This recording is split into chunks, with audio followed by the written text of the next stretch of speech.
Aí. Bom, boa noite a todos, né? Hoje nós vamos dar continuidade à matéria de química orgânica. Enfim, a gente vai, eu acho que talvez a gente consiga finalizar a primeira parte de reações SN1, né? Das reações de substituições. Eu acho, não tenho certeza ainda. A próxima aula eu estava planejando a gente só fazer exercício, né? A gente vai resolvendo exercício dessa parte, então, porque eu acho que é melhor a gente consolidar o que a gente está aprendendo do que correr por cima, né? E, e é meio como uma revisão já para a prova, né? Então a gente faz exercício e vai aprendendo, né, as coisas, as dúvidas que vão surgindo. Bom, na última aula, deixa eu acho que eu vou até pegar aqui para relembrar que na última aula a gente tinha parado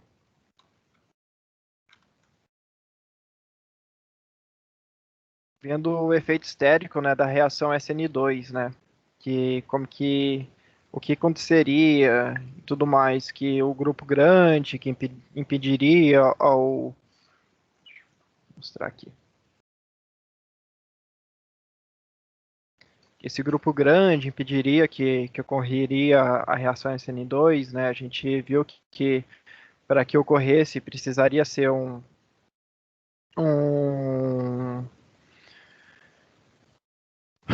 o grupo metila, né, o primário, no terciário ela não correria, então a gente viu como que fazia essas coisas, né, vendo qual que era os cátion, então primário, secundário, terciário, sendo o mais estável que ela não correria em SN2, né, SN2?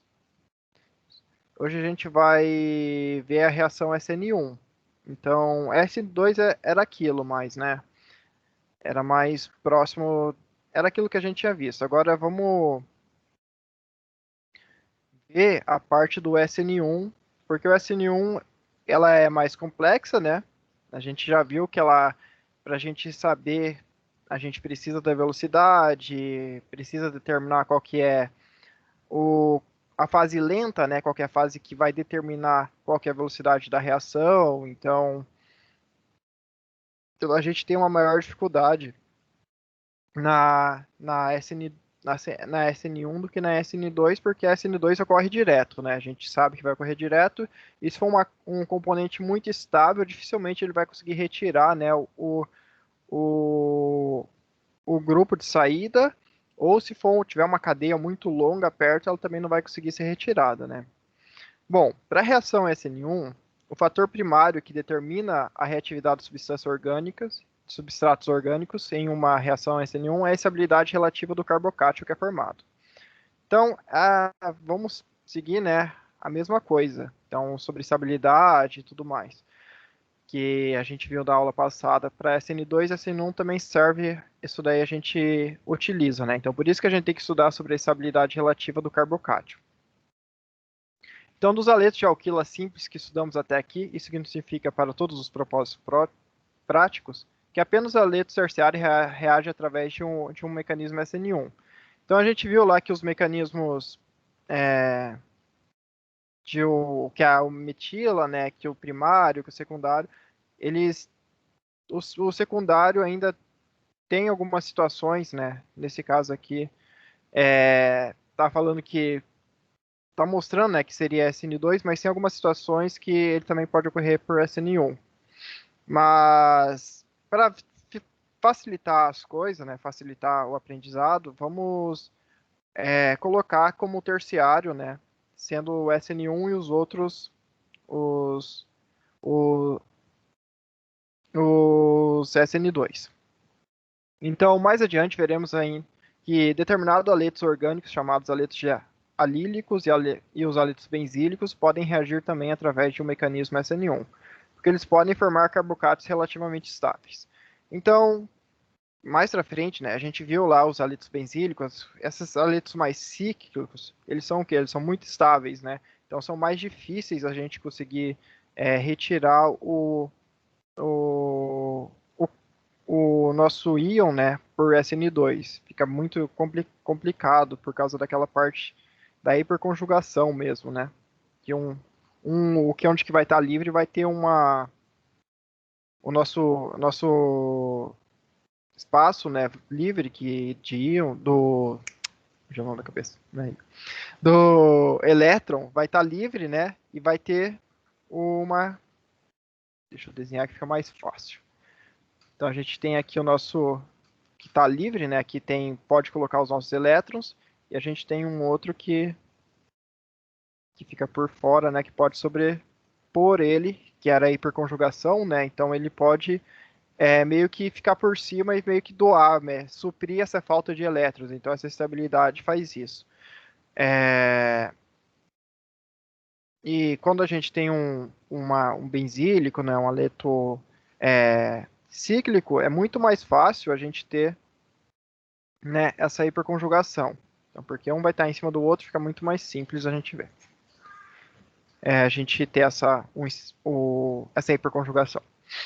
Os carbocátions terciários são estabilizados porque as ligações sigmas nos três carbonos adjacentes contribuem com a densidade eletrônica para o orbital P do carbocátion através da hiperconjugação. Então a gente viu, né, que os carbocátions terciários eles são os mais estáveis, né, justamente por causa dessa hiperconjugação.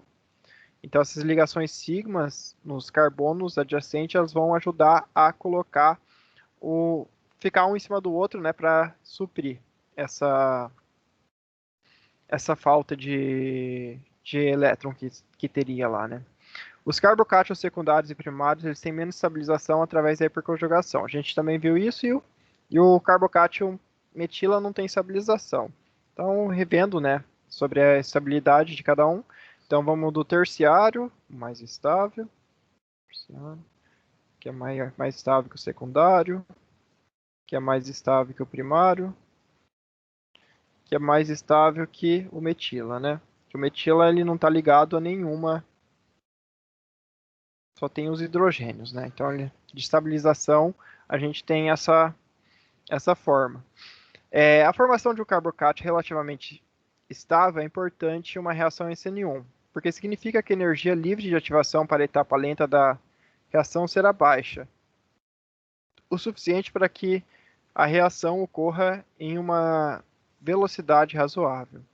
Então, esse carbocátion, né, estabilidade, ela ajuda a diminuir a energia livre de ativação e a gente consegue ter uma velocidade até razoável para uma reação SN1. Não é tão rápido quanto a SN2, porque a SN2 já entra e já tira na mesma hora, né? Mas na SN1 a gente tem a fase lenta, que ela e quebra a ligação e daí forma o nosso composto, né? Entrando por qualquer lado, o nosso grupo de entrada, né? O nosso nucleofílico. Bom, o postulado de Raymond-Leffler.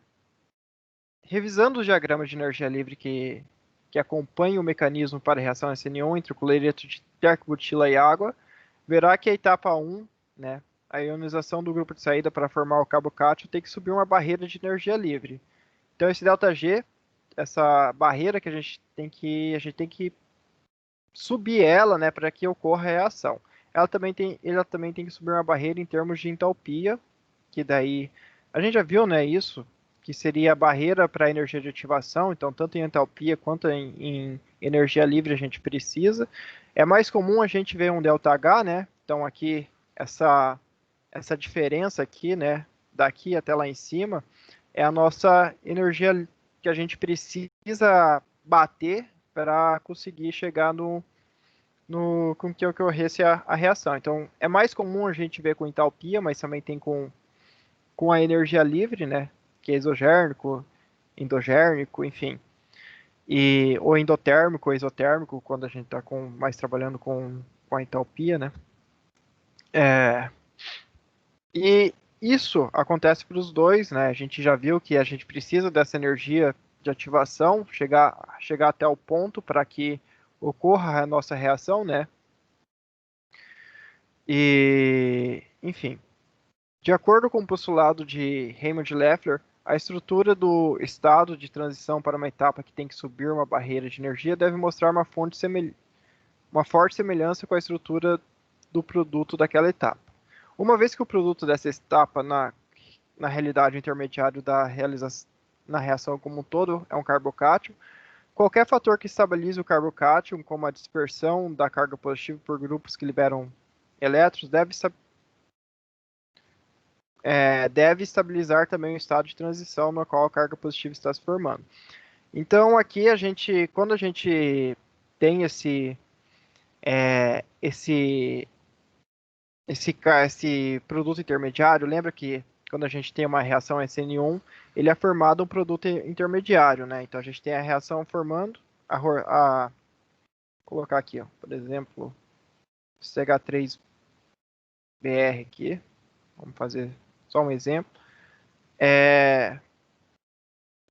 que daí, né, o carbo ele forma esse daqui, né? É só um exemplo muito chulo. Deixa eu mudar aqui para colocar os R em volta, para ficar R, para ficar um terciário, né? Então vai ficar CH2. Só para ficar um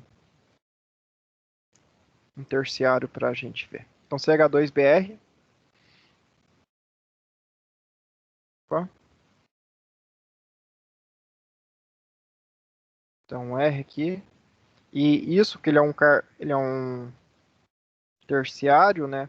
Ele vai acabar ficando estável nesse jeito, né? Ele é estável. Então a gente precisa que esse produto intermediário que vai estar aqui, né? Vai estar liberado, seja estável, né? A gente não pode que ele seja instável, porque essa termo de estabilidade ele vai no estado de transição vai fazer com que ocorra, né? Que entre por qualquer lado a nossa reação. A gente precisa que ele se mantenha estável antes que qualquer coisa ataque ele. Então, a gente precisa que, pelo menos por um breve período, né, ele mantenha essa estabilidade. Para que ocorra a reação que a gente quer e não outra reação que não forme, né? Porque se ele for altamente instável, o que que acontece? Vai fazer com que qualquer coisa ataque ele e forme já uma reação, né? Se ele for altamente estável. Mas a gente quer que ele seja estável para que ocorra a reação que a gente vai querer, né? Que realmente a gente quer. Bom, então a gente tem esse estado de transição. Lembra que era formado um estado de transição, depois era atacado, né, por nosso grupo de nosso nucleófilo, né, que entrava por qualquer lado. E nessa entrada de qualquer lado a gente ia acabar perdendo um, um hidrogênio, né? E formava o que a gente tinha, né? Nossa, tá CH2, é CH na verdade, eu tô contando tudo errado. E aqui é C, né? BR. Aí, pronto. 4 ligações, o negócio tá formando um monte ali. Aí, agora sim, estamos com a carga certa, né? Tem que ficar com 4 ligações. Bom, aí, agora sim. E daí aqui ele é atacado, né? A gente viu que o bromo ele pega o elétron do, do carbono, né? Fica com ele toma para ele. Enfim, tem esse estado de transição. Então aqui a gente vai ter um estado de transição, então que se semelha ao produto da etapa porque o ΔG é positivo e estabilizado por 3 grupos que liberem elétrons, né? Então esses 3 grupos aqui, ó, nesse caso, eles vão estabilizar porque eles vão meio que estar trocando o elétron, né, que está faltando aqui no nosso carbono, porque ele só tem 3 ligações, né? Então ele está com uma camada de valência, está com 6 lá, né? Então está faltando aquela camada de valência que é o nosso orbital livre, né? Que está vazio. E esse orbital vazio ele vai entrar os outros desse CH3, né? Que tá que tá cheio e vai acabar sobrepondo ele, meio que vai ficar trocando, né? A gente tem essa sobreposição, ele acaba se tornando estável. Bom, um haleto de metila ou um haleto de alquila primário ou secundário teria que se ionizar para formar um carbocátion metila. Um carbocátion primário ou um carbocátion secundário para reagir através de mecanismos para formar um carbocátion primário ou um carbocátion secundário para reagir através de um SN1. Esses carbocátions, no entanto, têm muito mais energia do que um carbocátion terciário. E os estádios de transição que levam a esse carbocátion têm ainda mais energia. Então, eles têm uma energia muito grande, né? Porque eles são altamente instáveis, né? Principalmente o de metila. E com isso, essa energia muito grande, né? Eles acabam reagindo por SN2, né? Que daí o nosso ataca direto e já retira ao mesmo tempo. A energia de ativação para uma reação SN1 de um haleto de metila, um haleto primário ou um haleto secundário simples é tão grande, por essa razão a reação é tão lenta, que para todos os propósitos práticos, uma reação SN1 não compete com a reação SN2, correspondente por um haleto de metila, um haleto primário ou um haleto secundário. Então aqui a gente precisaria de uma energia de ativação muito grande para a gente conseguir bater essa barreira, né? Seria uma barreira muito grande que a reação SN2 ela não vai ocorrer, né? Então só vai ocorrer a reação SN1. Opa, desculpa, ao contrário. Não vai ocorrer a reação SN1, só vai ocorrer a reação SN2 porque é muito grande a nossa energia de ativação para a reação SN1. Nesses casos. Então o postulado de Hammond-Leffler é muito geral e pode ser mais bem entendido considerando-se esse gráfico aqui. Então, a energia livre aqui pela coordenada da reação. Então, uma etapa altamente exogênica, né? A gente vai ter um estado de transição aqui. Que ele vai precisar.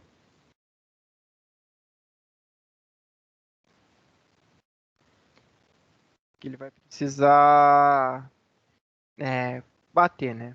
Então, o estado da transição para a etapa altamente exogênica, né? Curva vermelha, fica próximo e se assemelha aos reagentes.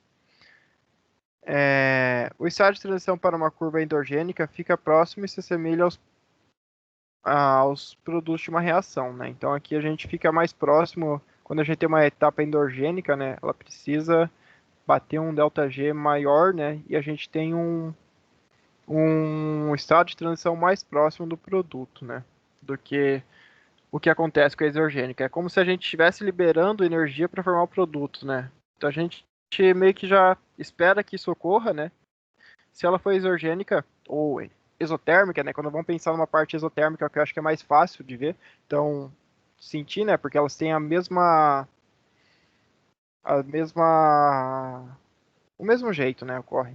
Então a exotérmica tem a diferença, né? Que uma é energia livre, outra é entropia, mas é mais fácil de ver, né? Que é liberando energia, liberando aquele calor para fora, né? Da exotérmica, que enquanto a endotérmica, ela tipo, retira a energia do corpo, precisa de muito mais energia, ela vai perdendo cada vez energia. Isso acontece a mesma coisa aqui. Uma maneira pela qual o postulado pode ser enunciado é dizer que a estrutura de um estado de transição assemelha-se à espécie estável, que tem energia livre mais próxima dela. Então, quando a gente também tem o nosso estado de transição, ele vai ficar mais próximo daquele estado ela vai ser mais parecida, né? Então, no caso, se ela for uma exogênica, ela vai ser mais parecida com o nosso reagente do que com o nosso produto, nesse estado de transição. E numa endogênica, ela vai ser mais parecida com a nossa reação com o nosso produto, né?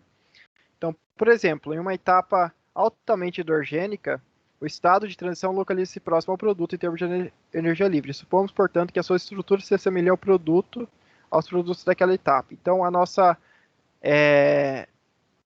o nosso meio, né, a nossa etapa do meio lá, que seria na SN1, né, seria a nossa etapa transitória, né, ela vai parecer mais com, nesse caso aqui, pareceria mais com os produtos, e no primeiro caso, né, com a exorgênica, ela vai acabar aparecendo mais com os reagentes. Então ela tem essa forma porque a gente precisa, é só ver pelo tanto de energia, né, que vai precisar aqui. Enquanto aqui a gente precisa de uma energia muito pequena, né, e a do reagente para chegar até o estado de transição vai precisar de uma grande energia. Isso mostra que ele está modificando, né, meio que modificando o nosso produto para chegar naquela parte do produto. E o mesmo ocorre com a exorgênica, né? Então, ela já chegou aqui, ela ficou bem mais próxima, ela perdeu toda essa energia para aparecer com o produto, né? Bom, reciprocamente, em uma etapa altamente exorgênica, o estado de transição localiza-se próximo ao reagente, em termos de energia livre, e supomos que a sua estrutura se assemelha aos reagentes. O grande valor do postulado de Hammond-Leffler é que ele nos fornece uma maneira intuitiva de visualizar aquelas espécies importantes mas transitórias que chamamos de estado de transição. Faremos uso dela em muitas abordagens futuras. Então, esse estado de transição a gente vai utilizar bastante, né? Porque é quando geralmente a gente vai ter várias etapas, né, no meio da reação, né?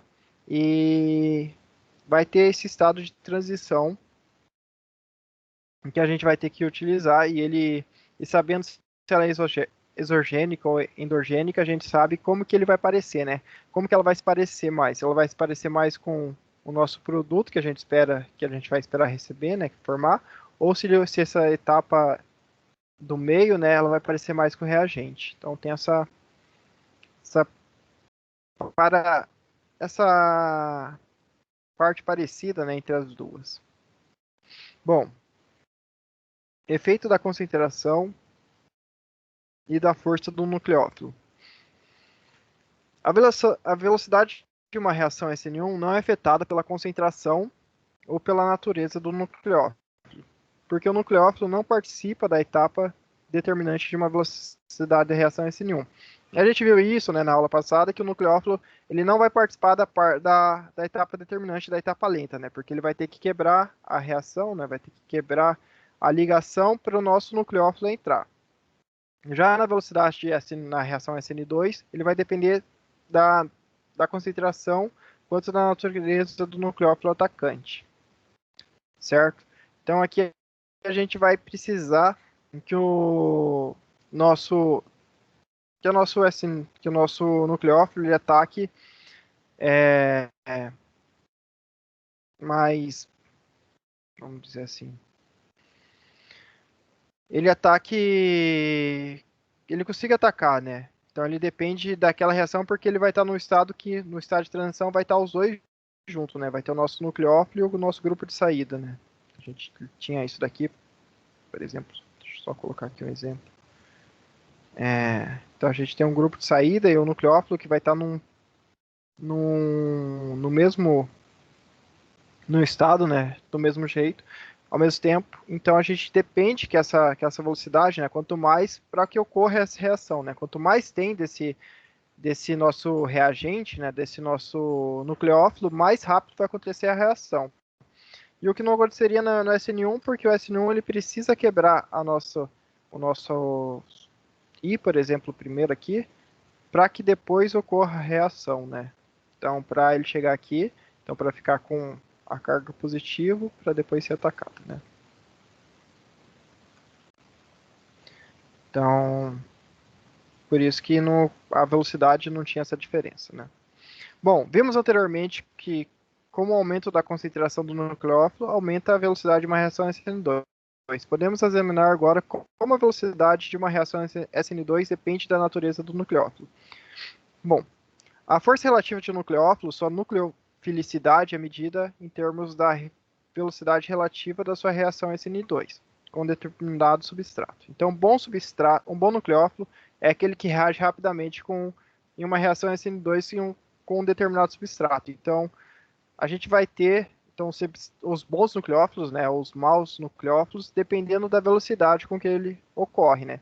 Então, o mau nucleófilo é aquele que reage lentamente a uma reação SN2 com o mesmo substrato sob condições de reações comparáveis. Então, a gente tem uma reação, né, umas condições do mesmo jeito entre um nucleófilo e outro, e aquele que ocorrer mais rápido, né, nós podemos chamar ele de bom e o outro de mal, porque um vai reagir rapidamente e o outro vai demorar para que ocorra, né. Como mencionado anteriormente, não podemos comparar a nucleofilicidade com relação a SN1, porque o nucleófilo não participa da etapa limitante da velocidade de uma reação SN1.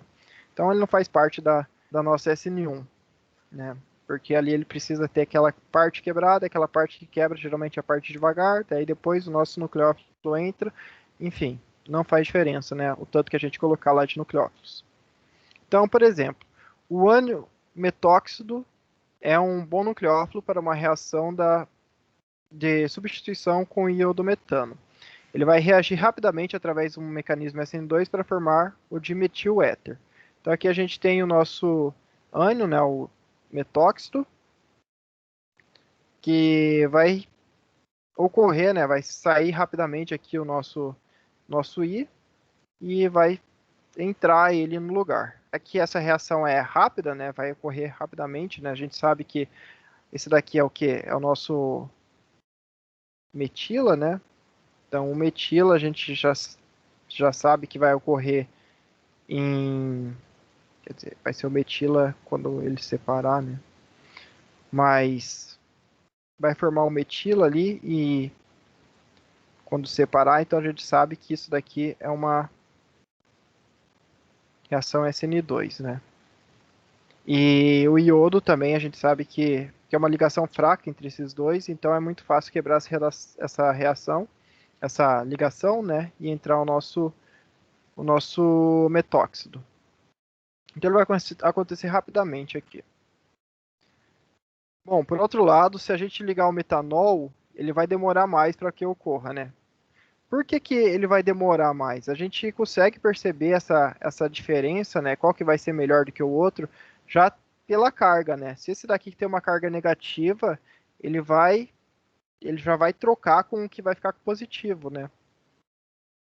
O metanol é um mononucleótido para uma reação com o iodometano. Sob condições comparáveis, ele reage muito lentamente. Ele não é uma base de Lewis suficientemente poderosa, ou seja, um nucleófilo, para provocar o deslocamento do grupo de saída iodeto com uma velocidade significativa, né? Mesmo... Alguém tem alguma coisa para falar? O que mudou aí da primeira reação para essa hidroxila no nucleofilo? Olha aqui, ó, a gente tá aqui, mudou o CH3OH, né? E aqui era CH3O-, né? Ah, beleza. Então, nosso nucleófilo, né? Ele vai ser muito... Ele vai ser pior do que o outro, por causa que aqui já é carga, né? O outro está mais estável, ele está buscando aquela estabilidade.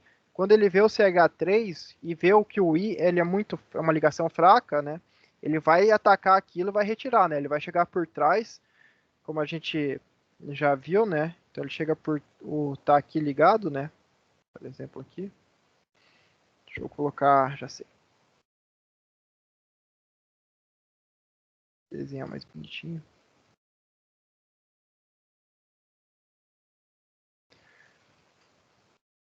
Então a gente tem aqui o I ligado. Tá aqui o H, né? Os H. Lá em cima também tem a mesma coisa. Enfim, só para demonstrar.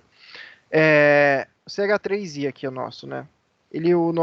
Nesse caso aqui, ele ia chegar por trás, né? Então, nosso CH3O, ele tá com uma carga negativa, ele tá querendo trocar, né? Ele tá precisando buscar essa habilidade, então ele vai lá e vê que essa ligação é fraca. Essa ligação aqui é uma ligação fraca, né? Ele vai lá e quebra essa ligação, né? O iodo, ele sai e ele chega por trás, né? O CH3O. Então a gente vai chegar vou colocar assim. Ih, caramba. Ctrl Z aqui. Deixa. Daí... Eita. Vai ter o H aqui, né? O H aqui. O iodo aqui, né? Naquele do meio. Naquele estado de transição. E daí aqui o CH3 O menos, né? Nisso daqui, essa reação ali que é fraca, ela é quebrada. Essa reação aqui é quebrada. E ele volta lá pro... Ele inverte, né? Como diria. CH, CH3. E... Então, a gente forma isso daqui. CH3O, falta o O aqui, né? E daí, como aqui vai estar... vai estabilizar, né? Desse jeito.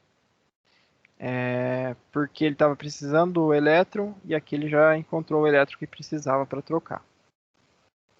E nesse caso aqui, ele não tem o nosso elétron, né, solto, né? Então por isso que ela vai acontecer mais lenta, porque ela não está buscando, ela está estável, né? Como essa base está estável, né, essa base de Lewis está estável, ela não está querendo trocar mesmo assim, né? Ela não está buscando roubar os elétrons ou doar aqueles elétrons que ela tenha mais para outro, né? Então ela está querendo ficar lá de boa, né? Então por isso que ela é, digamos assim, mais estável, né? Como ela é mais estável, ela não vai querer trocar. Mesmo assim, ocorre reação, né? Porque essa ligação é muito fraca, né? Essa ligação com o haleto é muito fraco. Então ocorre essa ligação de uma forma lenta, mas ocorre. Depois a gente sabe que vai perder, né, esse daqui para ficar estável e tudo mais. A gente chega lá no ponto de estabilidade. Mas enfim, isso não vem ao caso agora. As forças relativas dos nucleófilos podem ser relacionadas com três características estruturais. Então, qual que vai ser a força relativa, né, desse nucleófilo? Como que a gente vai saber quando que ele é mais reativo, né? Quando que ele vai ser mais rápido do que o outro? Então, quando que eu vou utilizar esse? Por que que esse vai acontecer mais rápido do que o outro? Então, por exemplo, um nucleófilo carregado negativamente é sempre um nucleófilo mais reativo do que o seu ácido conjugado. Assim, o OH- é um nucleófilo menor do que o H2O e o RO é melhor que o ROH. Então, o OH-, né, ela vai ser muito, como eu falei, né, já, uma tá mais, essa daqui tá menos estável do que essa daqui, né? Essa daqui ela tá tranquila, né? Então por isso que ela não quer trocar. Ela tá mais, quer dizer, ela não quer trocar tanto quanto o OH negativo. Então sempre quando a gente tem esse nucleófilo, né, mais reativo com uma carga, ele sempre vai buscar trocar, né? Fazer essa troca de, de elétrons, né? Em um grupo de nucleófilos no qual o átomo nucleofílico é o mesmo, as nucleofilicidades assemelham-se às basicidades. Então, os compostos de oxigênio, por exemplo, mostram a seguinte ordem reativa. Então, essa ordem reativa aqui. Essa também é a ordem de sua basicidade. Então, o íon alcóxido, RO-, é uma base ligeiramente mais forte do que o hidróxido. E o hidróxido é uma base muito mais forte do que o íon carboxilato e assim por diante. Então a gente tem essa diferença, né, de basicidade. Então o íon que vai estar, o alcóxido, né, que vai ser o nosso radical ligado ao O, vai ser uma base mais forte do que o OH. Então vai querer trocar mais vai buscar mais doar esse par de elétron que ele tenha mais ali, para ficar mais estável, né, digamos. E isso vale pro RCO2, pro OH, né? E por aí vai. Quanto menos estável, quanto mais estável, menos eles vão querer trocar. Então ela segue é, essa ordem de reatividade, né? Bom, quando os átomos nucleofílicos são diferentes, as nucleofilicidades podem não se assimilar as bases. Portanto, em solventes próticos, o HS-, o nitrato com carbono, né, e o iodo, são todas bases mais fracas que o hidróxido, ainda que eles sejam nucleófilos mais fortes do que o hidróxido. Então, elas são base mais fraca, mesmo sendo é,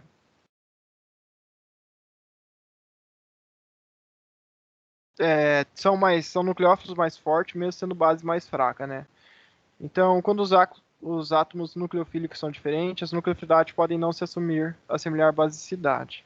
Então, aqui a gente segue nessa linha, né? Então, aqui é mais fácil a gente ir retirando e colocar o OH, por exemplo. Embora a nucleofilicidade e basicidade estejam relacionadas, elas não são determinadas da mesma maneira.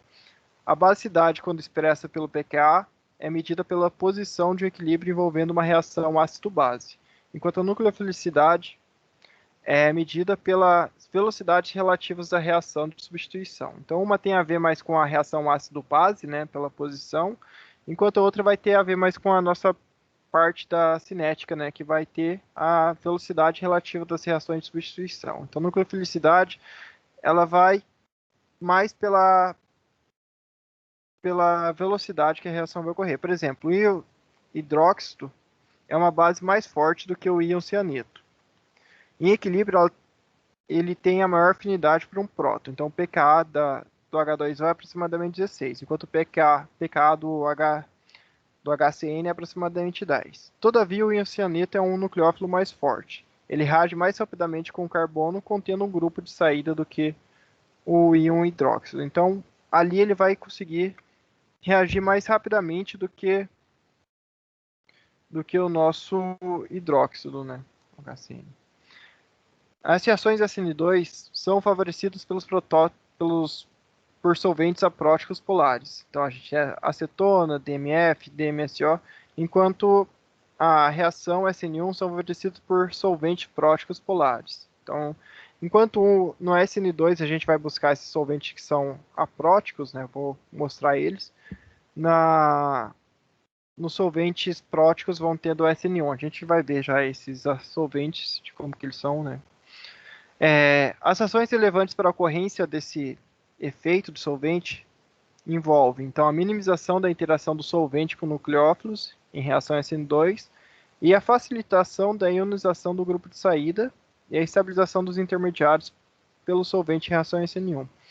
Nas subseções que seguem, explicaremos então com mais detalhes. Então, aqui no SN2 e no SN1, vamos ter uma diferença que no SN2, esses solventes que a gente tem, eles vão acabar minimizando a interação, né, do solvente com o nucleófilo. Lá vai direto ocorrer a reação direto, né, que a gente sabe que a gente não quer um estado intermediário onde que o solvente tenha uma interação. Professor, Oi. perdão, eu tô um pouco perdido. Qual aula que vai ter essas reações SN1 e SN2? Ixi, foram as outras. A gente já viu nas duas últimas aulas. As duas últimas? Tá bom, eu vou dar uma revisada aqui no PDF. Você tá postando no AVA os PDFs? PDF não, perdão, as aulas? Os PowerPoint, sei lá, Eu slides. tinha mandado para os alunos antes, não tinha, eu tinha postado só a primeira aula, as outras duas ainda não, mas eu vou postar elas lá. Tá bom, agradeço. Já que eu tinha mandado para eles, né, que já estavam vindo, então não sabia se tinha mais aluno. Mas vou postar lá. Eu vou postar. Obrigado, professor. Mas são a reação SN1 e SN2 são. É que é complicado, né? Eu imagino que é bem complicado. Eu vou ter que dar uma estudada depois. Porque eu vou ter que voltar a explicar tudo isso. Sem Voltar para as crise. duas outras. Fica difícil, né? Pode continuar, professor. Obrigado. Então a gente vai ter essas reações. Então na reação SN2, a gente quer essa minimização da interação, né? Porque ele vai ocorrer direto. É como se quando o nosso nucleófilo, né, ataca direto a nossa espécie, né, que vai ser atacada, né, o nosso substrato. E no SN1 ela vai facilitar, né, essa interação para ter aquela estabilização do, do nosso produto intermediário, né? Então a SN1, esses solventes próticos polares, eles favorecem essa estabilização do nosso grupo. Então, então a gente vai buscar, então, geralmente quando eles são polares, eles vão ter essa interação, né, com o nosso carbocátion que formou, né? E lá eles vão interagir para segurar, né? Para manter ele mais estável. E com isso a gente continua com a reação SN1. Enquanto na reação SN2 a gente quer que ocorra direto, né? A gente não quer esse meio termo ocorrendo. Então não precisa que os nossos solventes eles não vão interagir, né? Então a gente tem aqui acetona, DMF, enquanto o outro a gente vai ter o etanol, o metanol, a água, né? Então, os solventes apróticos polares, eles favorecem reações SN2. Então, um solvente aprótico não possui átomos de hidrogênio capazes de formar uma ligação de hidrogênio. Solventes apróticos polares como acetona, DMF, DMSO, o dimetil sulfóxido, né, o DMF, que é o dimetilformamida, e o HMPA, que é hexametilfosforamida, são frequentemente empregados como um cosolvente para a reação, né? Então aqui a gente não vai ter capaz de formar essa ligação de hidrogênio, né, forte por causa realmente é por causa desse oxigênio que está aqui, né? A gente não tem, vocês percebam que que esses que são esses apolares, né, apróticos, quer dizer, polares apróticos, eles vão ter esse hidrogênio que é os mais conhecidos, né? O hidrogênio, não, esse oxigênio aqui ligado. E a ligação de hidrogênio não vai ter, né? Não vai ter uma ligação de hidrogênio entre eles. Enquanto na velocidade da reação SN2 geralmente são grandemente aumentadas quando elas são conduzidas em solventes apróticos polares, o aumento da velocidade pode ser tão elevado como 1 milhão de vezes. Então, solventes apróticos polares vão solubilizar bem os cátions, usando seus pares de elétrons não compartilhados, mas não vão interagir tão fortemente com os ânions porque eles não podem formar ligações de hidrogênio com eles, e porque as regiões positivas do solvente são blindadas com os ânions por efeito estérico. Então aqui a gente vai ter um efeito estérico, né, que acontece igual que a gente viu lá nas nossas reações, né, pro SN1, né, que tinha aquela que não conseguiria reagir, o SN2 não conseguiria atacar por causa daquela estabilidade, né, essa parte dos efeitos estéricos, né, como ter uma cadeia grande, alguma coisa assim, ele não consegue atacar. E isso acontece com esses íons, né, com esses solventes, né. Então eles têm essa parte da estabilidade, né, estérico, tem essa parte estérica que eles não conseguem interagir uma com a outra para formar para que ocorra uma reação SN2 rápido, né. Então, consequentemente, o nosso grupo de ataque, né, o nosso nucleófilo, consegue entrar muito mais fácil do que o nosso solvente. Essa solvatação diferencial deixa os ânions mais livres para atuar como nucleófilos, porque eles estão menos influenciados pelo cátion e pelo solvente, realçando com isso a velocidade de reação SN2. Então, ele vai, como eles são mais livres, né, tem uma maior movimentação, que eles não estão sendo puxados pensando que eles não estão sendo segurados por nenhuma das duas moléculas que estão o nosso solvente e o nosso outro produto, né, nossos cátions, ele não está sendo puxado por nenhum, ele tem a movimentação, né, tem a liberdade de se movimentar, de fluir como dizemos assim, como se fosse no futebol, fluir pelo campo todo. Ele consegue ir da ponta esquerda para a ponta direita sem ter alguma coisa, como dizemos assim, um zagueiro parando ele. Ele consegue ir de um lado para o outro tranquilo, se movimentar. Então, essa movimentação livre do nosso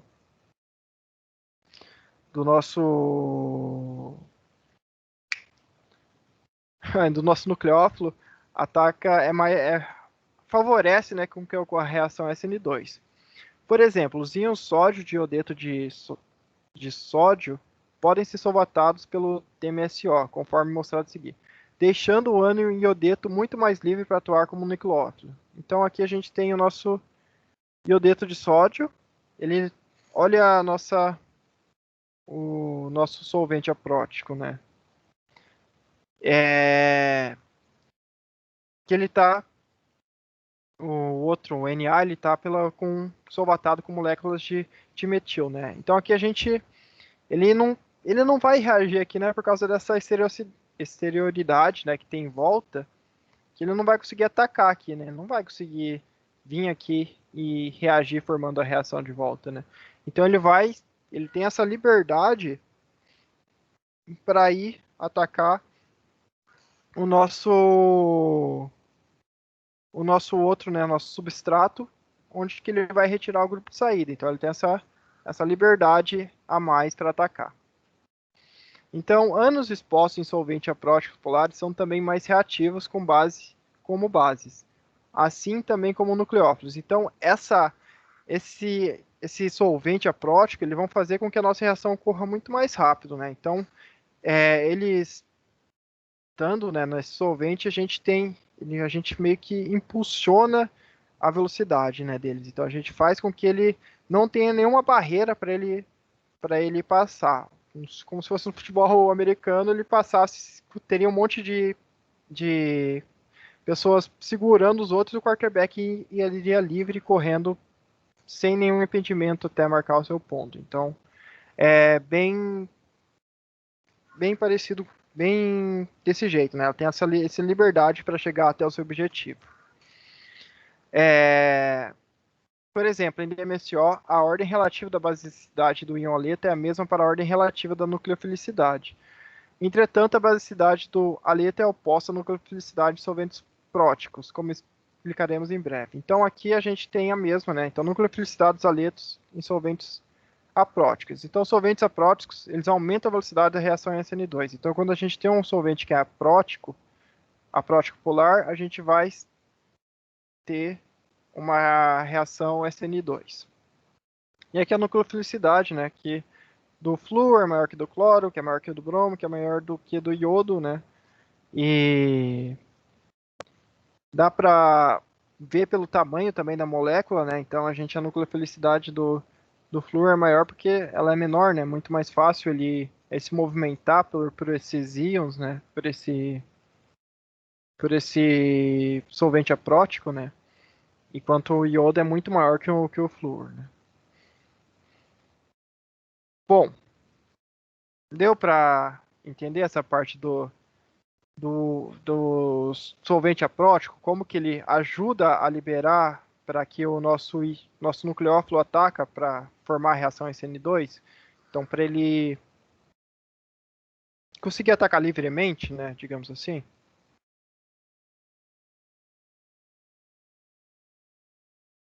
Ou não.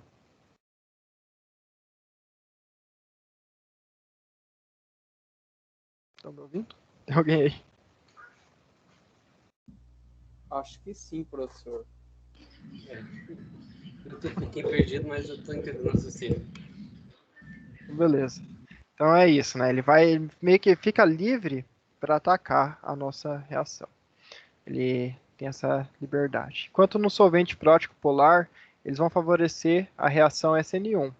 Então, o solvente prótico apresenta ao menos um átomo de hidrogênio capaz de participar de uma ligação de hidrogênio. Então, aqui a gente vai ter, enquanto no outro a gente não tinha nenhum átomo, né, que era capaz de participar dessa ligação de hidrogênio, aqui a gente vai ter. Então, solventes próticos como o etanol e o metanol facilitam a formação de um carbocátion através da formação de ligações de hidrogênio com um grupo de saída, assim que ele se afasta, diminuindo a energia do estágio de transição que leva ao carbocátion.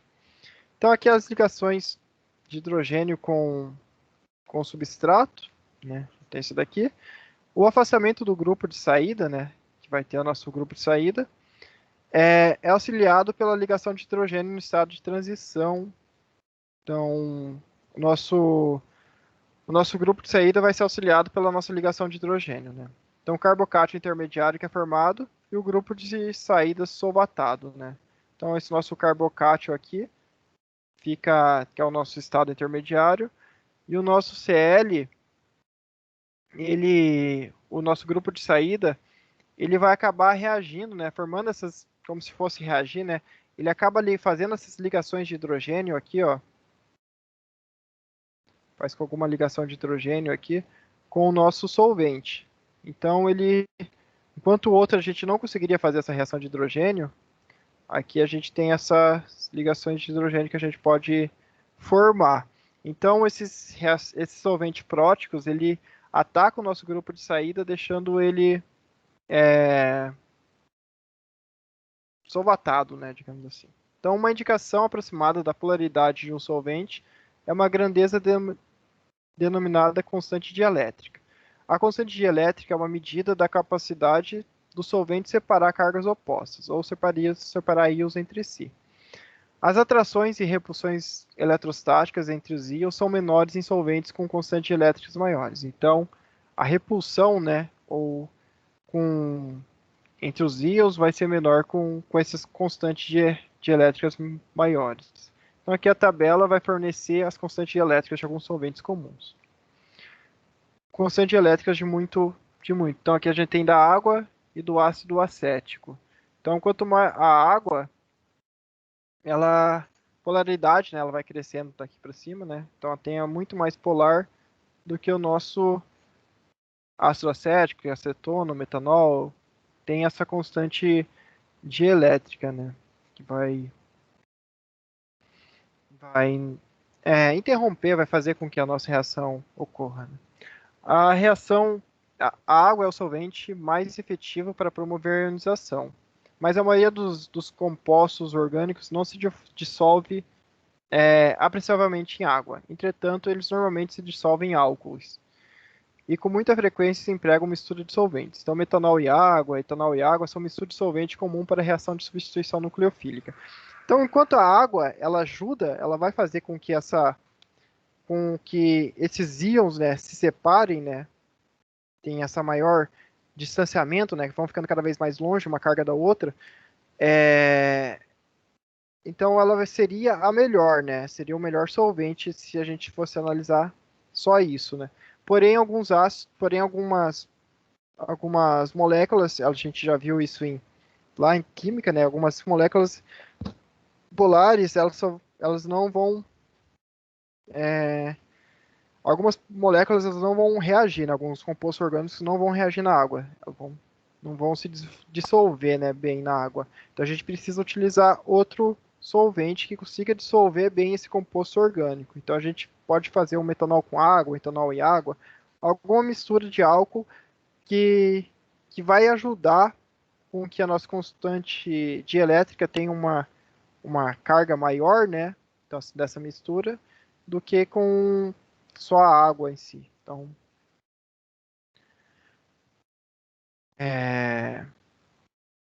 quer dizer, do que só o metanol ou o etanol em si, né? Então, enquanto ele não reagir, a gente fala, ele não está reagindo, então vamos misturar, não está sendo solubilizado direito. Então, vamos fazer essa mistura para ele solubilizar, né? E para que a gente consiga ter um meio que ele está lá solubilizado para que ocorra a reação que a gente quer, né? Então, o nucleófilo solvatado deve perder alguma de suas moléculas de solvente para reagir com o substrato.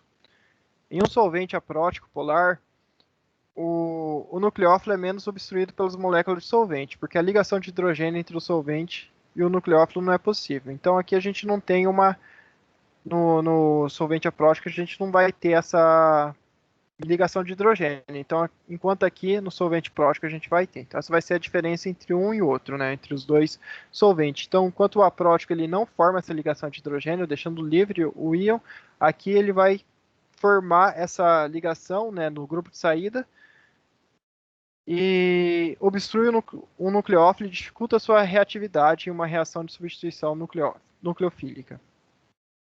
Então, solventes próticos obstruem o nucleófilo em reações SN2. Então, moléculas de solvente próticas, água, solvato, um íon haleto através da formação de ligações de hidrogênio com ele. Então, formam essa ligação de hidrogênio, então elas meio que dificultam, né, a, a ligação, né, com o nosso íon. Então a extensão da ligação de hidrogênio com o nucleófilo varia com a natureza do nucleófilo. Dentre os elementos em um mesmo grupo coluna da tabela periódica, a ligação de hidrogênio com um átomo nucleofílico pequeno é mais forte do que com um átomo nucleofílico maior. Então a gente sabe, né, que quando ele é menor, a gente já viu, né, pela reatividade lá que ele tem uma maior interatividade com o hidrogênio, né? Então quanto mais com a ligação, né, tá mais próximo. Lembra daquela imagem do gráfico que mostrava quando o flúor mostrava, ele era muito menor, né? Tava azul, né? Tava mais próximo dos hidrogênios, então era mais difícil quebrar a ligação, né? Enquanto com o iodo, né, que é maior, ele ficava mais distante, então era mais fácil quebrar.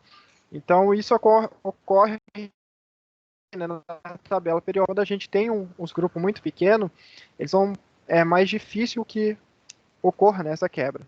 Quanto maior é mais fácil, né? Por exemplo, o ânion fluoreto é mais fortemente solvatado do que os outros aletos, porque ele é o menor ânion aleto.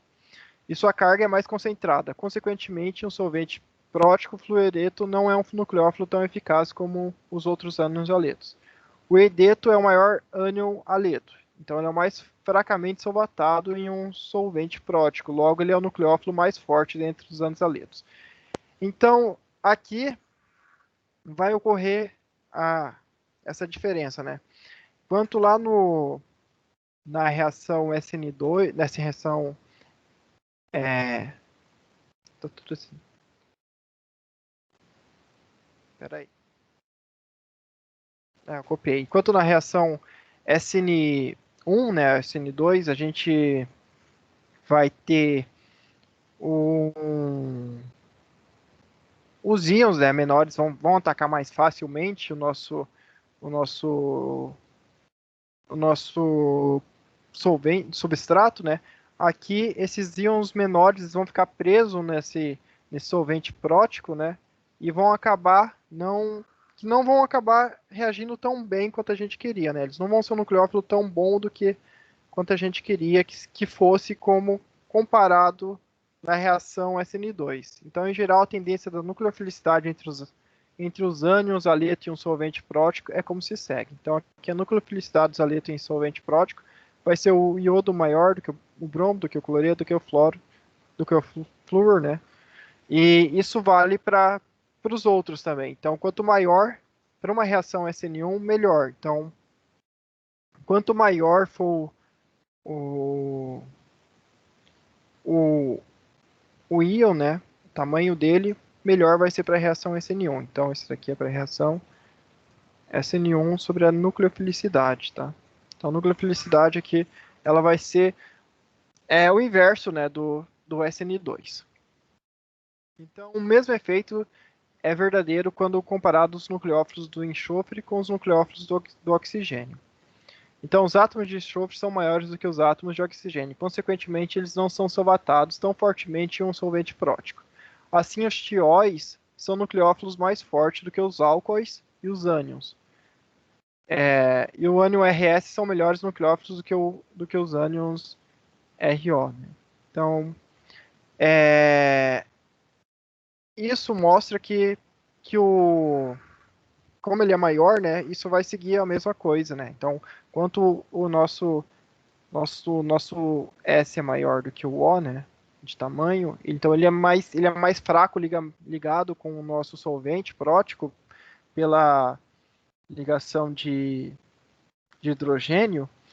Então, é mais fácil retirar ele, né, para que ele ocorra, né, o ataque. Então, nesse ataque do nosso enxofre, ele vai ser mais fácil atacar com enxofre do que com oxigênio por causa do tamanho dele.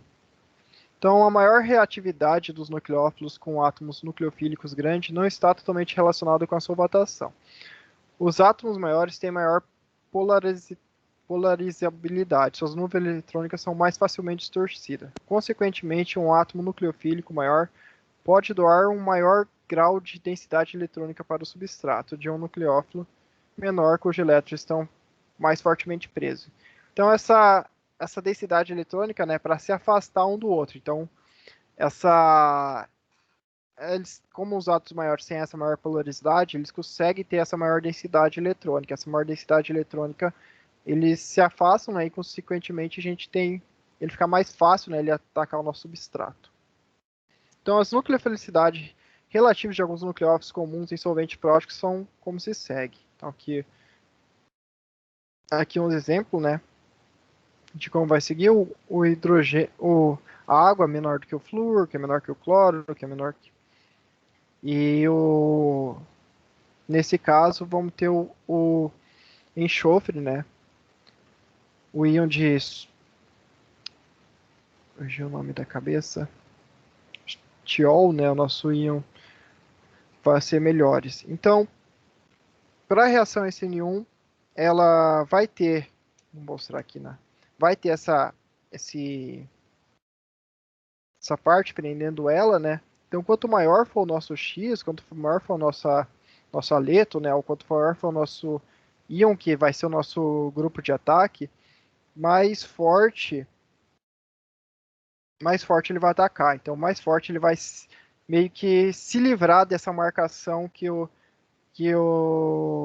solvente prótico está fazendo com ele, né, com essa ligação de hidrogênio. Então, mais fácil ele vai se livrar daqui e vai atacar o nosso substrato. Então, mais fácil ele ataca o substrato e se livra, né? Então, é pensar como se fosse vamos pensar assim, vários lutadores, vários caras pequenininhos te segurando, e você gigante, você passa fácil por eles, né? Então, você passa por cima e vai. Enquanto o outro, né, os pequenininhos, então é um pequeno tentando se livrar de outro pequeno, então eles não conseguem, né? Então ele fica lá junto, preso com eles. Então diminui bastante a sua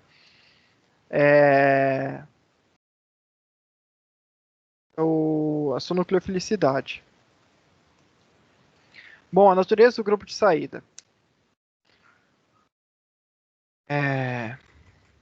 Os grupos de saída saem com o par de elétron que foi utilizado para ligá-los ao substrato. Os melhores grupos de saída são aqueles que se transformam em um ânion relativamente estável ou em uma molécula neutra quando ela sai. Então, bons grupos de saída são bases fracas. Então, são as bases fracas que a gente vai querer, né, tirar, né? Porque elas são fracas, ela não vai querer ficar lá ligada. Então, são bons grupos de saída. Então, dificilmente a gente vai tirar uma base forte, né? A gente vai ir retirar uma base fraca porque são os grupos de saída mais fáceis de se retirarem, né? Então, inicialmente, vamos considerar o grupo de saída que se transforma em ânions quando eles se separam do substrato. Então, vamos fazer essa consideração, né, utilizando ânions.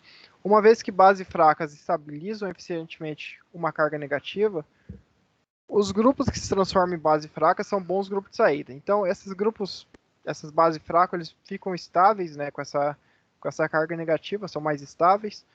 Então, por isso que eles são bons grupos de saída, né? Então, vocês percebam que na química orgânica sempre a gente vai buscar a estabilidade, né? Sempre está indo pelo lado da estabilidade.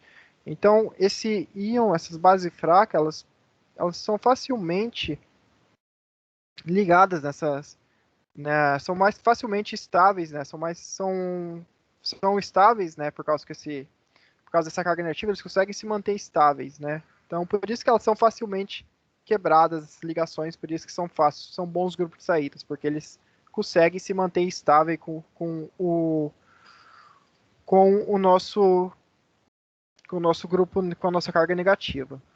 A razão pela qual a estabilização da carga negativa é importante pode ser entendida conferindo-se a estrutura dos estados de transição. Em uma reação SN1 ou SN2, o grupo de saída começa a adquirir uma carga negativa à medida que o estado de transição é alcançado. Então, na reação SN1,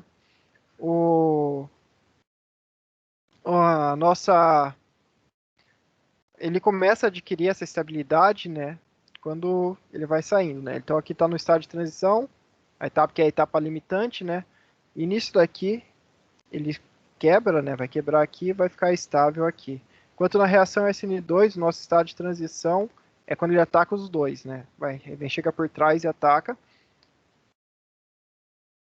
E nisso aqui a gente tem a saída, né, do nosso íon, né? Bom, a estabilização dessa carga negativa que se forma no grupo de saída estabiliza o estado de transição, então diminui sua energia livre. Isso diminui a energia livre de ativação e, consequentemente, aumenta a velocidade da reação. Entre os halogênios, o íon iodeto é o melhor grupo de saída e o flúor é o pior. Então, a gente vai seguir, né, a mesma teoria, né? Então, se ele está ligado, ele está muito da distância, né? Então a gente pensa que ele está ligado, né? Está mais distante, né? Então é mais fácil a gente retirar, né? Porque ele está mais distante. Então lá, na hora que ele sai, já pega para ele e já meio que fica estável. O flúor vai ser difícil ele retirar porque ele está muito próximo do hidrogênio lá do nosso carbono, né? Então ele é uma pior base de saída do que o iodo, né? Porque ele está muito próximo, então é mais difícil ele tirar, né? Ser retirado. E isso, mesmo que ele consiga, né? A gente tem como ele dá para fazer, mas ele é pior do que o iodo. Então a ordem é oposta de basicidade em um solvente aprótico. Então no solvente aprótico vai acontecer ao contrário, né? Porque daí vai ter a ligação de hidrogênio que não vai ter a ligação de hidrogênio, né? Então tem toda essa inverte a nossa ordem, né? Então a gente tem acontece a mesma coisa que a gente já viu antes, né? Da nucleofilicidade, entre que de um lado inverte do outro, né? Os íons fortemente básicos raramente agem como grupo de saída. Então os íons que são fortemente básicos, a gente não vai utilizar eles dificilmente vão sair. Então reações como a que se vê a seguir não ocorrem porque o hidróxido é uma base forte. Como o hidróxido é uma base forte, ele não vai ser retirado, né? Ele não vai quebrar essa reação para pegar. Então essa reação não ocorre porque o grupo de saída é um íon hidróxido fortemente básico. Então aqui ele não vai ocorrer porque é difícil, né? Então essa base forte ela não sai. Então a gente sempre vai tentar retirar de bases fracas. Então aletos, como a gente já viu lá, são bases fracas. É mais fácil a gente retirar. Então, o nosso nucleófilo aqui, ele não vai conseguir atacar o nosso R por causa que é uma base forte, né? Então, é difícil de retirar ela. Entretanto, quando um álcool é dissolvido em um ácido forte, ele pode sofrer substituição por um nucleófilo. Uma vez que o ácido protou no grupo, né? Então, o ácido ele vai protonar o grupo, tá num ácido forte, e o grupo H, né, do álcool. O grupo de saída não precisa mais ser um íon hidróxido, ele agora é uma molécula de água. Então, como ele foi protonado, esse H aqui do nosso ácido forte, ele chegou lá, né, e encostou e ligou no nosso hidróxido.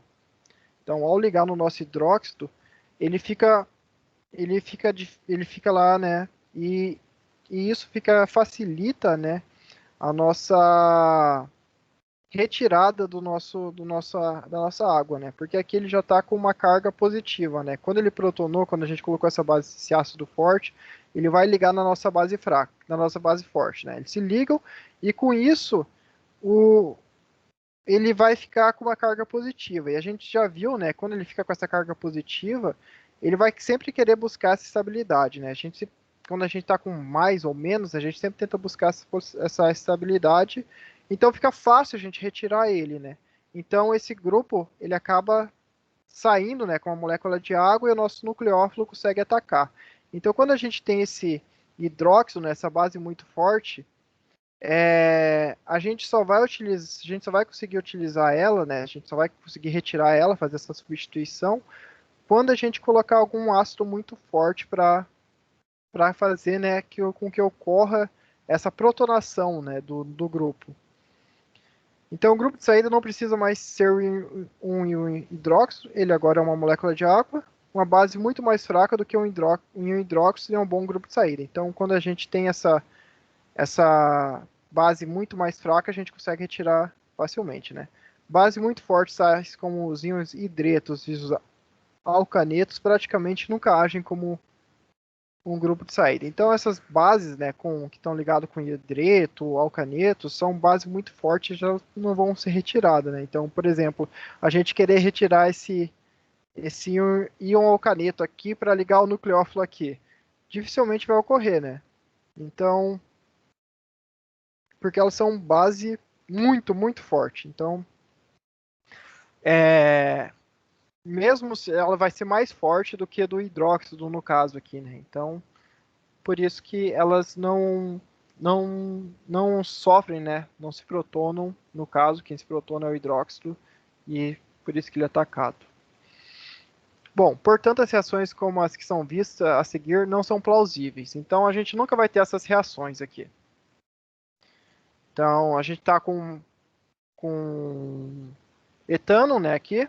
Então, que é o nucleófilo atacar o etano. Ele não vai atacar o etano por causa que o etano, o H é muito difícil a gente atacar, né? Eles são base muito forte. E com isso, o nosso nucleófilo não consegue retirar. Então, aqui a gente não consegue fazer com que essa reação ocorra. E aqui, né, mesma coisa que vale, né?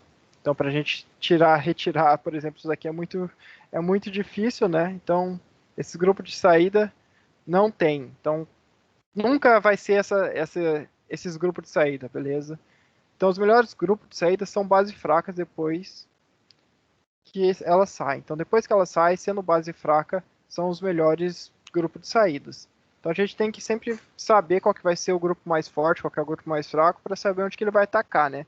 Qual que vai ser o nosso grupo de saída. Então, se for uma reação, qual que for o SN2 ou SN1, independente, né? A gente tem que saber qual que vai ser o nosso grupo de saída, porque ele vai ser o que vai ser retirado, né? Algumas bases fracas que são bons grupos de saída, que estudaremos mais tarde, são os íons alcanosulfonatos, os íons sulfato de alquila e os íons petolueno sulfonato. Então aqui, todos esses ânions são bases conjugadas de ácidos muito fortes. Então elas são bases fracas, né? Então a gente consegue retirar elas facilmente. Então aqui estão os exemplos de bases fracas. O íon fluorometano sulfonato, normalmente chamado de íon triflato, é um dos melhores grupos de saída conhecidos pelos químicos. Ela é a base conjugada do CF3CO3H, um ácido extremamente forte que tem um pK de -5 a -6. Então esse daqui é o nosso super grupo de saída, né? Quando a gente tem esse íon aqui, a gente sabe que ele vai ser retirado, então sempre quando a gente tiver uma ligação com isso daqui, você sabe que esse daqui que vai ser o grupo retirado, beleza? Porque é um dos melhores grupos de saída. Então, se vê esse ou outro e uma base, um flúor, né, ligado, você sabe que vai ser retirado vai ser o íon triflato, né? Não o flúor, por exemplo. Bom, aqui um exemplo para um exercício, né, para vocês. Explique porque a reação à vista não é viável como a síntese de iodeto de butila. Por que essa reação não vai ocorrer? Alguém sabe dizer?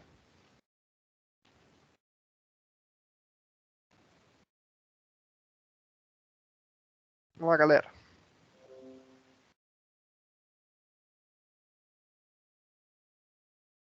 É o que você estava falando, não é? Que o hidróxido é um grupo de saída muito forte. Isso. Então, como o hidróxido é um grupo de saída, o nosso iodo não vai conseguir atacar, né? Então, o íon hidróxido é fortemente. É o H2O que é fraco? O H2O é fraco. Ah, tá. O Aí vai hidróxido naquela ordem, né? Da você passou. daquela. Aham. Tá. Isso. Então, ele é fortemente básico, então virtualmente nunca age como um grupo de saída. Algo do que a reação necessita. Essa reação seria viável em meio ácido, caso em que o grupo de saída seria uma molécula de água. O iodo Então, sendo substrato ali, oi? o iodo, O iodo é o nucleófilo, né? iodo é o nucleófilo. Beleza. E esse daqui é o substrato. Essa molécula toda. Era para ser esse daqui o nosso saída, nosso grupo de saída, né? Mas não é ele porque a reação não ocorre. Então a gente não tem um grupo de saída aqui, porque essa reação não ocorre. Mas então aqui é o nucleófilo. Tá?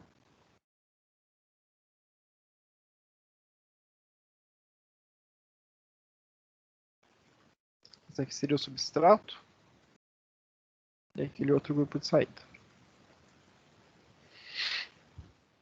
Bom, vamos fazer um sumário então das reações SN1 versus SN2. SN1. Então, quais são as condições favoráveis para uma reação SN1? Então, um substrato que pode formar um carbocátion relativamente estável. Então, a gente tem que ter um carbocátion relativamente estável. Um nucleófilo relativamente fraco. Um solvente prótico polar. Então, portanto, o mecanismo SN1 é importante nas reações de solvólios e de haletos de alquilos terciários, especialmente quando o solvente é altamente polar. Em uma reação de solvólios, o nucleófilo é fraco, porque ele é uma molécula neutra e um solvente prótico polar, ele é de um átomo. Então, a gente tem esses 3 pontos aqui, né, para uma SN1. Então, SN1, substrato, vai ter que... Depois eu vou colocar um resuminho no SN1 versus SN2 no final para vocês. Mas aqui está as condições que favorecem uma reação SN1. Então, um nucleófilo fraco, um solvente prótico polar, o substrato pode formar um carbocátion relativamente estável. Então, quando você vê um carbocátion posição terciária lá, se vê um carbocátion terciário, você sabe que ele vai ser SN1, né? Então, se for um nucleófilo relativamente fraco, a gente também vai atacar, provavelmente vai ser SN1. E se estiver usando o solvente, né, ou algum solvente prótico polar, então etanol, metanol ou água, vai ser também o SN1. Então, para SN2, então um substrato com um grupo de saída relativamente livre, né, como um haleto de metila ou de alquila primário ou secundário, então nessa ordem, né, a gente tem a ordem de reatividade, então metila, que é mais primário, secundário, e haletos terciários não reagem pelo mecanismo SN2, a gente já viu isso. Então, nucleófilo forte, então em uma a gente tem um nucleófilo fraco e outro nucleófilo forte. Alta concentração de nucleófilo, então quanto mais nucleófilo que a gente tem liberado, melhor vai ser, né, para que ocorra a nossa reação. E um solvente aprótico polar. A tendência da velocidade de reação entre halogênios quando o grupo de saída é o mesmo da reação SN1 e SN2, a gente vai ter essa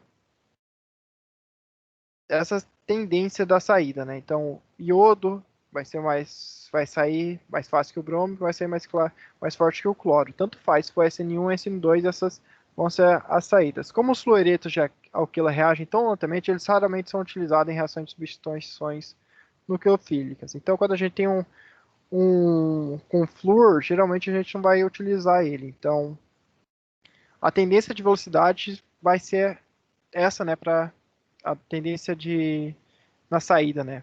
Tanto faz se for para SN1 ou SN2, a gente vai retirar mais facilmente os íons que são mais fáceis de se desprender, né? Então, fatores que favorecem aqui. Então, SN1 tem que ser terceiro, né? Um carbocátion terceiro. Para o SN2, primeiro ou segundo metila. Base de Lewis fraca, molécula neutra, né? O nucleófilo pode ser solvente. Então, solvente prótico polar, os grupos de saída iodo, BR, Cl e flúor, né? Quanto mais fraco for a base após a saída do grupo, melhor o grupo de saída. Entrou aqui.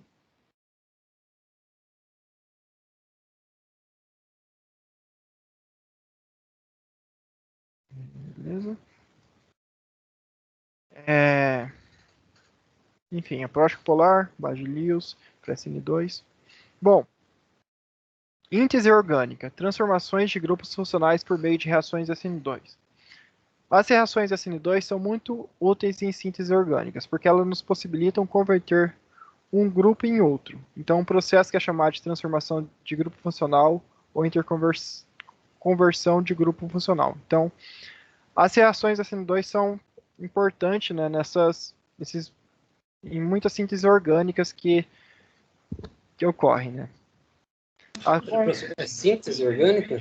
Síntese orgânica. Tá. Tá. É que a síntese orgânica uma parte da química orgânica, né? Onde que é formada a reação, né? Então, a síntese orgânica, tá? Então, com as reações SN2, haletos de metila e de alquila primários e secundários podem se transformar em álcools. Alcoóis, éteres, tióis, tioéteres, nitrilas, ésteres, assim por diante.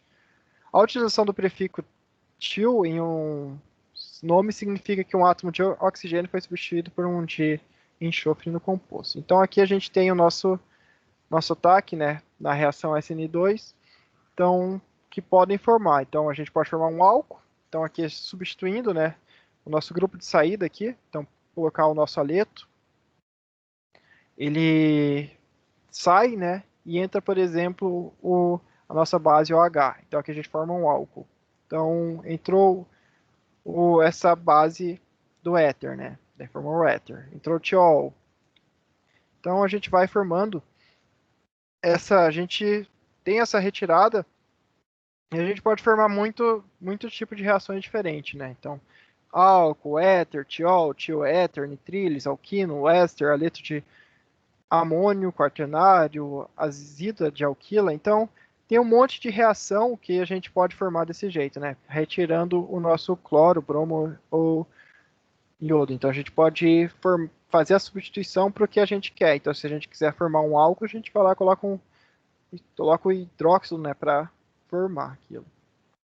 Então, os cloretos e brometos de alquila também são facilmente convertidos em iodetos de alquila através de reações de substituições nucleofílicas.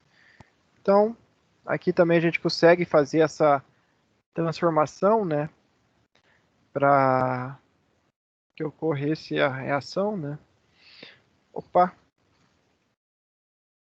Deixa eu arrumar. Desarrumou.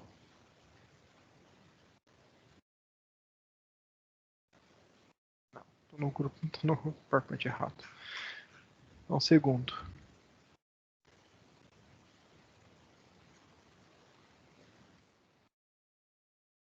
Aí.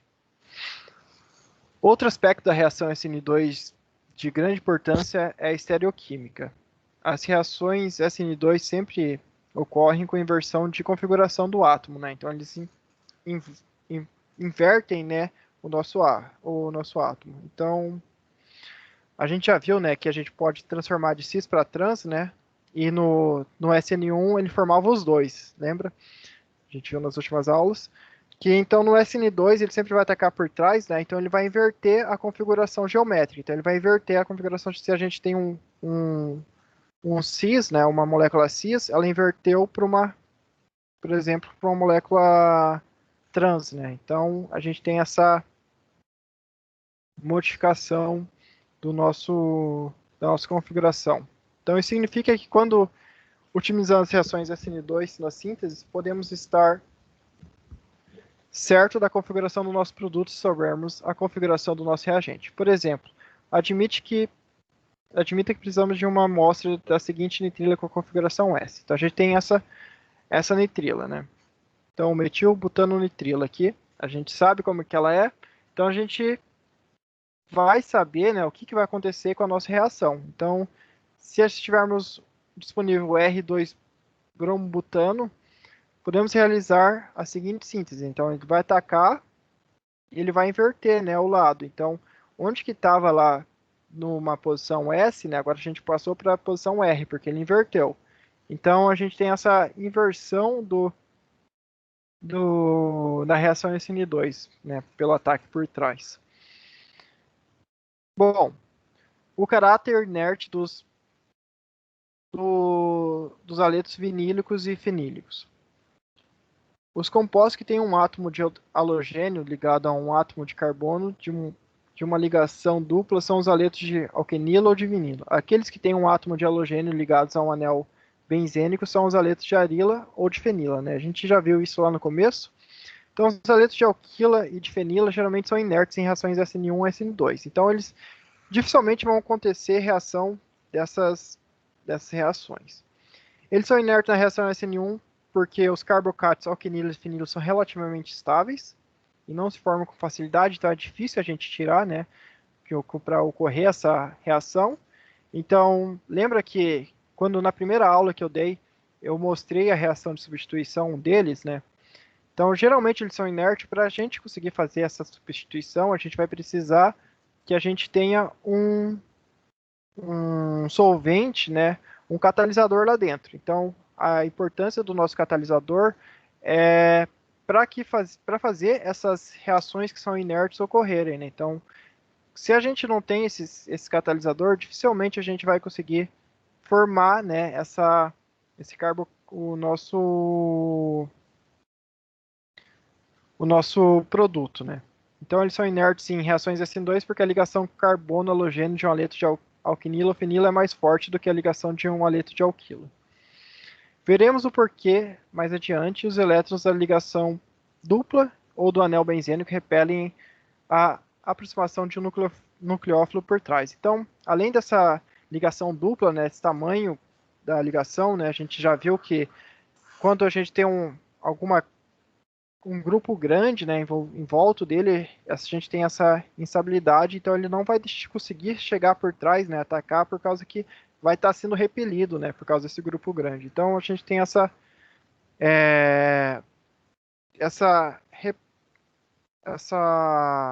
mandando assim para longe, né, o nosso íon. Então por isso que não ocorre.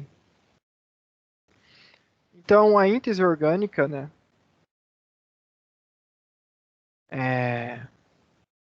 então a gente tem bastante síntese orgânica aqui das formações, né? Thiol, tioéter, trilhos. Ah, em cima tá síntese. Foi por isso que você perguntou aquela hora? Tá íntese aqui, né? Isso, é que eu não sabia se era íntese ou síntese. Não, é síntese mesmo. Agora Tá. que eu fui ver, eu nem tava lendo ali em cima, mas é síntese, tá? É Tá o erro bom. na hora que eu fui digitar aqui. Mas é a síntese orgânica dos grupos funcionais. Então aqui é transformação mesmo. Então, transformação do nosso grupo para esses vários tipos de reações. Bom, então aqui uma revisão dos mecanismos, né? Fatores que favorecem SN2 versus SN1. Então, no SN2 a gente tem substrato primário, o ataque do nucleófilo é por trás em relação ao grupo de saída, o nucleófilo forte, polarizável e sem impedimento estérico, a etapa determinante da velocidade de uma reação bimolecular, né? Então tem a quebra da ligação, formação da ligação concentrada, e o estereoquímico favorece por solvente aprótico polar. Então chega por trás também, né? Tem esse ataque. No SN1 a gente vai ter um substrato terciário, um carbocátion intermediário, um nucleófilo fraco, né? A etapa determinante da velocidade em uma reação unimolecular, né? Porque a gente só vai ter uma única molécula, não vai ter duas, né? Vai ter a racemização. O solvente prótico auxilia a ionização do grupo de saída e a temperatura é baixa. É isso que a gente vai ter para essa diferença, né, das reações SN2 e SN1. E com isso a gente finaliza as reações SN2 e SN1. Então a gente meio que finaliza essa primeira parte de reação SN2 e SN1. Para quem perdeu as primeiras aulas fica complicado de ver, né? Mas a gente tem essas reações SN1 e SN2, daí eu recomendo assistir as aulas, né, para saber, para a gente na próxima aula a gente conseguir fazer os exercícios, né, sem ficar perdido das reações SN1 e SN2. É isso. Alguém tem alguma dúvida?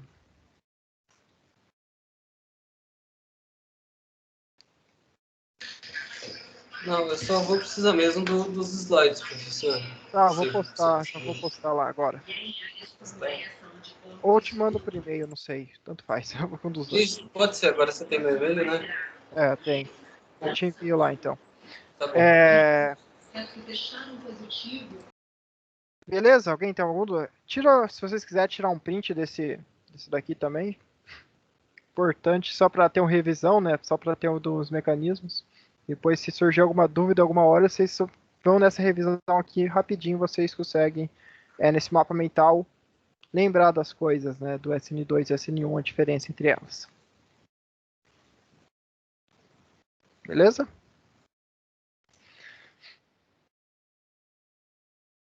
Tá bom, professor, obrigado. Bom, era isso, galera. Que eu tinha para apresentar hoje. Valeu, professor. Valeu, mano. Até mais, galera. Boa noite, professor. Tchau, Boa tchau. noite. Boa Tchau. noite. Boa noite, professor. Obrigado aí por tudo.